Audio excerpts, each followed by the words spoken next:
Now, let's continue the conversation on leveling up leadership with our next guest, Alan Mikolaj. Alan is an ICF certified coach focused on purpose driven leadership. He helps people understand their leadership styles and core values to create lasting impact. Alan, welcome to the show. Ryan, thank you so much. I just want to first say congratulations on your premiere and what an honor it is to be here with you today on this first show for The Bottom Line. I know you're going to be making an impact with people for quite a while, transforming lives. Just, it's truly an honor. Congratulations, Ryan. Thank you very much. And it's such a pleasure to have you here because I definitely value your understanding, your experience, and your knowledge. So I'm going to ask you such a big question when it comes to leadership development. And this is something that can take years to unpack for so many people, but I think you're so great at explaining this. What's the role of self-awareness in effective leadership? you, you know, when you sent me the pre-show email with that possibility of that being one of the questions, I at first was not self-aware, and and sort of went, well, I've been teaching leaders about purpose-driven leadership and life mission and leadership philosophy statements and a whole host of other range of topics. And so I just thought, oh, I'll be able to answer that on a whim. And so I started thinking a little bit about that, and reflecting on it. And I realized, Ryan, that it was really difficult to pin down exactly what we mean by self-awareness. And so, I mean, like a lot of people, we've heard of things like mindfulness and meditation and contemplation and reflecting on your purpose and core values and that sort of thing. But it was really, really difficult for me to start nailing down exactly what I was going to tell you. And so what I ended up doing is something that I do whenever I get stuck like that. And that's I turn to the literature. And so I turned and did a Google search under Scholar, and looked for studies and started trying to peruse through what was meaningful and seemed to resonate. And I landed on two studies. The first one was a study by Tasha Urich, and it was published in HBR in 2018. And this, it was really amazing about the study was that it was so comprehensive. They surveyed like over 5,000 people. They went through 800 different studies on mindfulness and self-awareness. And then they narrowed down through a pretty rigorous process 50 people that they could interview. And so I was impressed with the volume of people and what they had done. And the most amazing thing about it was, at first glance, was this cognitive bias that we have, that it was something like almost everyone that they asked, are you self-aware or above average in your self-awareness? And they're like, oh yeah, sort of like I probably would have answered if you were to ask me something like that. But when they analyzed their data, it was only somewhere between 10 and 15% of people who actually were self-aware. Wow. And that's a common bias. I mean, we've known about this in psychology for years and years. I mean, the first one I remember when I was studying with my master's at Sam Houston State University, was around driving. And, when you ask people, are you an above average driver? Everybody's like, yeah, something like Yeah, 80. everyone wants to jump on board and say they're the best at it or they're that top level of it, right? That confirmation bias. Yep. So how does that self-awareness tie into effective leadership? What makes that difference? How does that really impact a leader when they are self-aware? Well, and that's what, that great question, it gets us to start thinking about what does it mean to be self-aware.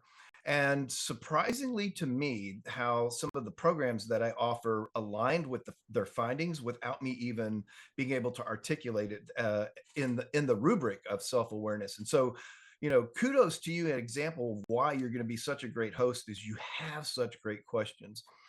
And so what Tasha and her colleagues found was that there are two forms of self-awareness under the rubric that they studied, and that is an internal self-awareness and an external self-awareness.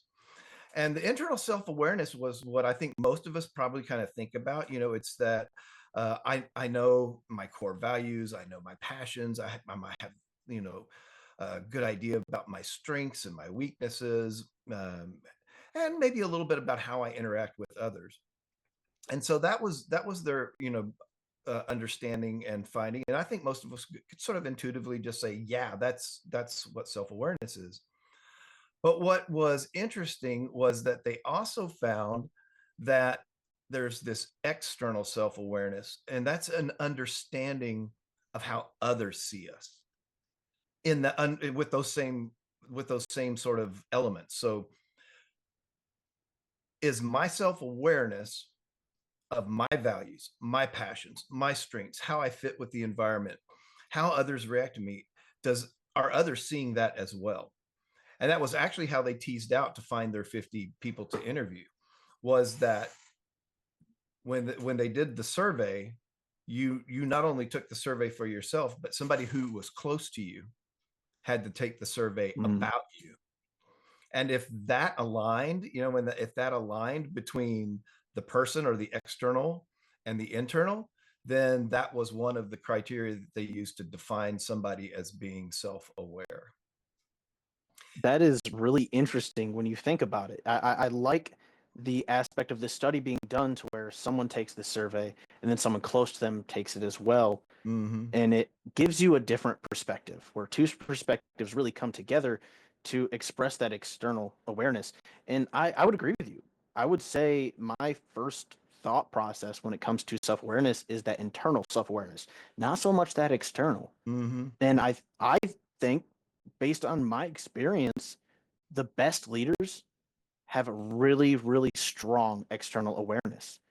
They're able to see what their influence, what their ideas, what their efforts, what their disciplines, what all of their decisions do to the people around them so that they can continuously learn, grow, and make positive impacts. What would you say your experiences with individuals that have actually achieved both? How do you identify that? Whether someone is either heavy on one side of that scale, either really self aware or really externally self aware, where does that fall? And do you know people that are able to achieve both at the same time, becoming kind of this completely aware individual? All right. Did you read the study? Because your question aligns exactly with what they found. And that is that the two different types of self-awareness, that internally self-aware of who I am, what I believe, what I value, and the external awareness of how I fit into the environment and how others react to me, completely and totally separate. Just because you are strong in one type does not necessarily equate to you being strong in the other. And so what that means is that we have to nurture both. And so, we have to first take that time, block that time initially to discover who we are, to be able to identify that, to clarify that for ourselves, and then to be able to articulate that. Where a lot of people say, find your voice. Well, that finding your voice starts with finding yourself, and so what she found in the study, and in my experience, is that people who are more internally self-aware, they tend to have higher job satisfaction, stronger relationships. They seem more satisfied with life. And so that internal is important, but not at the detriment to external self-awareness, and especially for leaders. You're right. So leaders who can uh, have an awareness of how others are reacting to me, and are they hearing that voice? Am I consistent in, and can I talk the talk, and can I walk the walk, right? Mm. I really like how you put that. I find that really valuable because it's one thing to look a certain way, sound a certain way, but it's a completely different aspect when you can actually take action on something that follows with what you said, right? That also ties into a certain level of integrity. And as a leader, your integrity is everything. Your ability to lead others to have influence that can make an impact is based on your integrity. So I would definitely agree that this study makes a lot of sense, and it can definitely open up a lot of insight, especially with how you've presented this and talked about it. It makes me question my own understanding of self-awareness. Am I Mhm. more of an internal self-aware individual or external awareness? It raises a lot of interesting points on where we as leaders can improve and how our work on ourself can improve our ability to lead others. This is fantastic insight, and I'm truly enjoying this conversation. Where would you say you've had big moves in helping others identify their type of awareness? Well, when I was with Common Spirit Health, it's one of the largest nonprofit health systems in the United States, if not the largest. I ran a high potential leadership development program there, and the cornerstone workshop that started came from Bill Koussis and Barry Posner and their leadership challenge, and they have a really strong mini part of that workshop that's where it starts, is helping leaders to identify and clarify their core values and their leadership philosophy. That's And powerful. yeah, That's really yeah, and powerful. and it was that work that then drove me to develop a more full and rich purpose-driven leadership development program myself, because that's their segment in that workshop is it's just a small segment of it. And so Yep. it got, having had a life mission since 1987, I I'm going to jump in right there. We will okay. be right back to continue this incredible conversation and stay with us for the next section.